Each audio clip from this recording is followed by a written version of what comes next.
Hey, what is up guys, and welcome back to the channel. So today's video is another buyer's guide, and I've kind of made this, I guess, a bit longer of a video, and this is the kind of way I want to push these buyer's guides to give each and every car a really, proper thorough look through. So not only will we have our lap time tests, we'll look at, maybe modifications or, off-roading, and just kind of look at the car as a whole.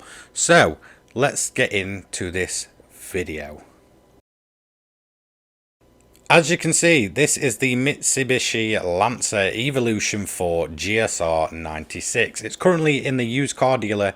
I believe it doesn't rotate, it's kind of the same for everyone, for 39,600 credits. Actually a really good price, especially for the performance you're going to get back from this car. No complaints when it comes to mileage. It doesn't really matter. You can always swap an engine in at a later date.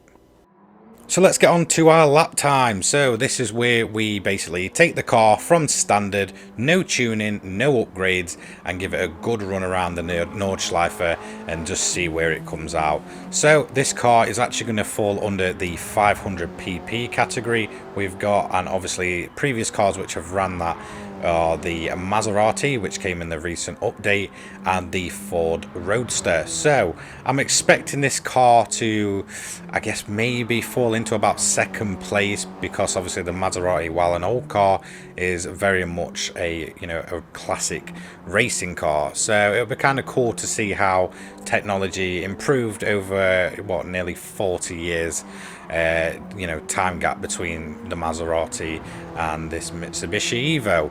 Obviously I don't think the Ford Roadster is really going to be putting up much of a fight, considering it was almost a minute behind the Maserati. So what can I tell you about this car? Well, for me, I absolutely love this kind of design of the Evo. I feel like this is the one that kind of stuck around to what the original was when it was first released, and it's the kind of last one to have this kind of look at the front end before Mitsubishi with the Evo 5 went for like a pretty much whole revamp in the looks department. Very successful in rallying. Pretty much all the Evos are very well known from rallying. That's kind of where they come from. Same with the Imprezas. That was obviously its main rival. Always has been, always will be. So yeah, absolutely awesome handling, by the way. Very bouncy, and it's not stiff at all. When you hit the brakes, you'll kind of see it dipping right down, pretty much how the rally cars act in Gran Turismo 7. That kind of may put a lot of people off, but honestly, drivability wise, this thing is an absolute ton of fun. You can just throw it into each and every corner, not worry about it kind of snapping round on you. You can get it sideways, you can get late on the brakes, and just really get the most out of this thing. Sometimes a car comes along and you find that you have insane fun with it. Yes, it might not be the quickest thing in the world without upgrades or anything as such, but you'll just find that you're just having genuine fun, and that's how I felt driving this car. I'd never really given the stock version a chance. I do have another one which you will actually see appear later on in the video, but I'd never really given the stock version a chance. It was the kind of car that I bought and put upgrades on straight away, and I'd never really touched it much either. It's kind of just been sat around for a while. So when I saw this one come up, I thought, do you know what, I'm going to purchase one and just kind of see what it's like. And straight away I just found myself having huge fun throwing this car into corners, running curbs, not having to worry about it spinning or throwing itself into the barrier. Just finding myself feeling like I'm on the the limit of this car the whole time. Yes, the lap may look a bit scruffy at times, but who cares when you're having this much fun? And that's what Gran Turismo 7 is all about. Yes, you can take it seriously, but when it comes to these little oddball cars that are just mainly going to get overlooked by the majority of the player base, kind of finding one that just ends up being pretty much a jack of all trades, and a really fun, I guess, track day car in that sense. It just feels absolutely amazing. So we've spoke about the looks. Personally, I love it. We spoke about the way it handles. Great. It may be off-putting for some, like I said, with that rally style kind of handling, the way it dips down, but it's quite easy to get used to it, and honestly throwing it through the corners is just a blast. But let's talk about top speed and acceleration. Basically, the acceleration on this thing is unbelievable. You'll actually see it at the end of this lap when I usually, mess around and do a little launch. You'll just see how it just takes off, and the lean angle on this car is incredible. Very good acceleration. It's to be expected, obviously, with these cars being basically a road-going rally car. Yes, very, very good on its acceleration. Top speed, I found myself hitting around about 150 down the main back straight area where basically the cars get tested for the top speed. It felt much quicker. I don't know if it's just something to do with the angles this car gives you, but the sense of speed is definitely there. Like, I'm going to be the first one to admit the lap isn't particularly fast, not compared to some of these insane cars we've had going around, but the car itself just felt very fast. It gives you a very good camera position, no matter which camera you're at, and it really does give you a great sense of speed. And when you're throwing it through the corners, it definitely doesn't feel like a slouch. I was actually really impressed with just a sense of speed this thing gives off, even if maybe it isn't the quickest thing ever. So coming up to this point in the track, this for me is make or break for a lot of cars. Now, this car being obviously a road-going rally car essentially, I expected it to perform very well through here, and do you know what? It did, but it did it in style as well. You're going to see many moments where the back end's kicking out and it just, it's easy to catch, and that's the great thing about it. If you maybe want to just have fun and kind of just do a few laps while driving on the limits of a car that's stock and not modified, this thing really does let you just throw it around the corners, and gives you that kind of body roll that is actually very good and doesn't kind of affect the car in any way. And especially if you want to get used to the rally cars, I'd say this is a great starting position, whether you're using the rally cars on a track or dirt. This is probably what I'd class as a entry-level sort of road-going rally car, which you are actually going to see a bit later just how usable this thing is. It's kind of a jack-of-all-trades car, and I feel like for beginning players that kind of want to get used to, I guess, road cars as well as rally cars and maybe even track cars, the starting price at 40k for this car is very, very good. Yes, it's very dated, coming up to what I believe 26 years old now, which is crazy to think, but honestly it just feels great. Like, it is genuinely a jack of all trades car. It does everything very well, and while it's not perfect at anything, it's also not really bad at anything either. There's no genuine complaints to make about this car. It's fun, it's enjoyable, and for the price point at 40k, why wouldn't you? Why wouldn't you just want to get in this car? Even if you want to tune it up and get it for some of these, in-game events, feel free to do that. Or just take it out on a track day, take it into multiplayer meeting places, custom lobbies and such. Honestly, you could just do everything with this car, and that's what I like about it. It is a genuine, all-around good car. Let's get on to the sound design. While it does feel a little bit muted, I actually think it sounds pretty decent. No complaints in the sound design either. So have a listen to this.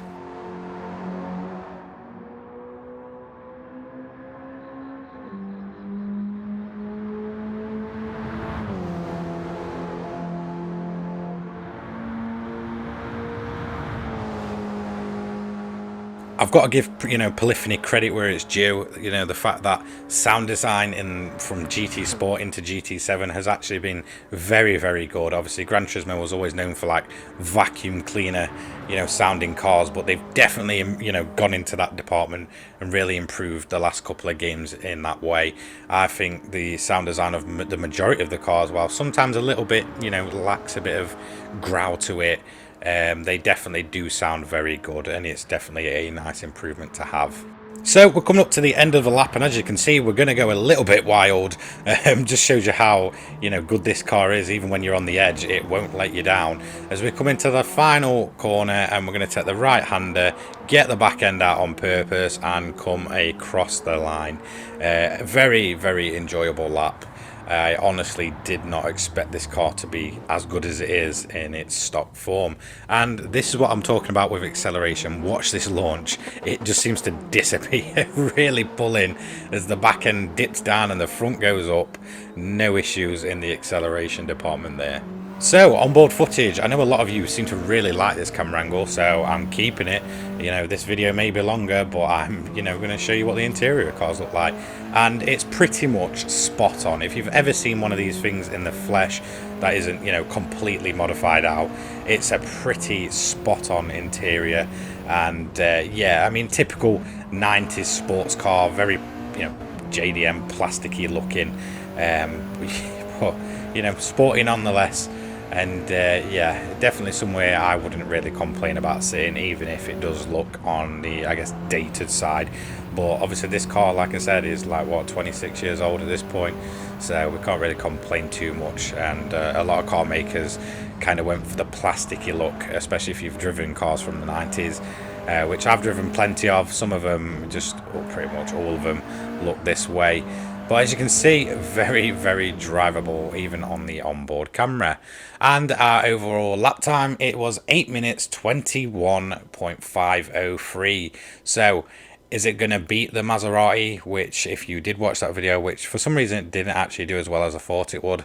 So sorry kind of about the titling of these videos. That's kind of what happens if I don't title them kind of with this series name now. They just seem to just wander off. But yeah, let's see where it comes out. As you can see, first place in the 500 pp category with an 8 minute 21.503, around about 6 seconds faster than the Maserati, and obviously absolutely destroying the Ford Roadster. So we have a new car topping our 500 pp category. Obviously not fast enough to be overall. There's some insane cars in there, but we have a new leader in one of our categories, so no complaints there. So the video's not actually going to end there. Basically, these are the extended features. So this is where I kind of want to give cars a bigger look into. And obviously this car coming from rallying is exactly, what I'm going to use it for here. If you want to take this car on dirt and, learn basically rally driving in this game, then feel free to do so. Throw some dirt tires on. This is in its stock form, so apart from the dirt tires, there's nothing else added on, and trust me, you'll have a hoot. I mean, I absolutely had a great time just throwing it over a few jumps. Definitely the physics have been updated from when the game first came out. It feels much better now, and I absolutely had a blast kind of just taking this car onto the dirt, throwing it sideways and just leaping it as high as I could in the air. So you want to improve your rally driving, you can do that with this car as well. Definitely, no complaints there.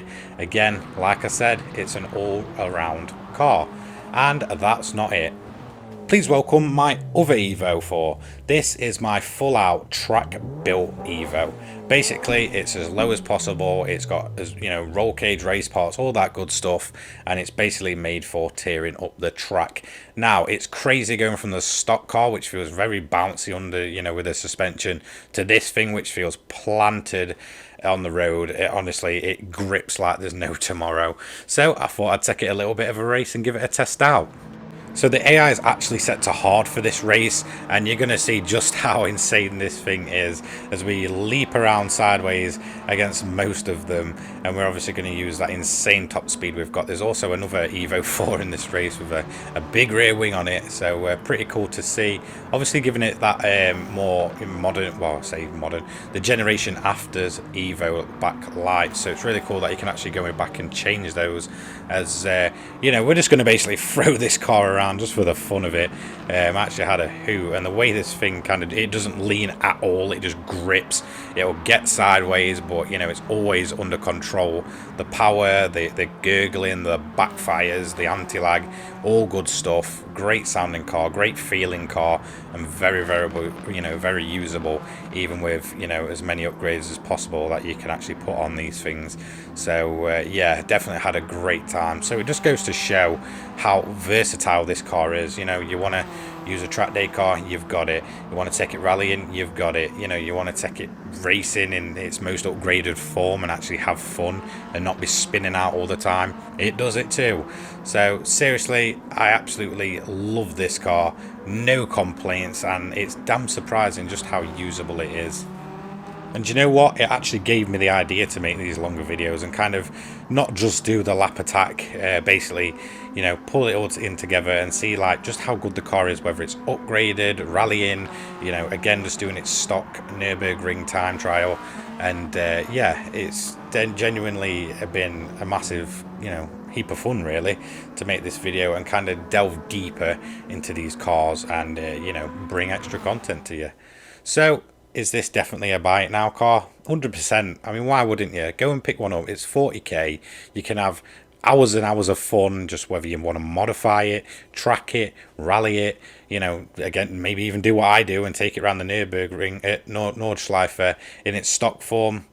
You can do it all, and that's the great thing about these kind of cars. Sometimes cars are very limited to what they can do. This thing, definitely not. It can do it all, and you're going to have a heap of fun doing it. It might not be everyone's cup of tea just because of the stock handling, but a few upgrades, and trust me, you're well on your way. Honestly, it's a great rally car for the road, so it's definitely a must buy in my opinion. Don't forget to like, comment and subscribe. That is going to be it for today's video. Thank you so much to those that support me each and every day. I'll see you all in the next one. Take care. Peace.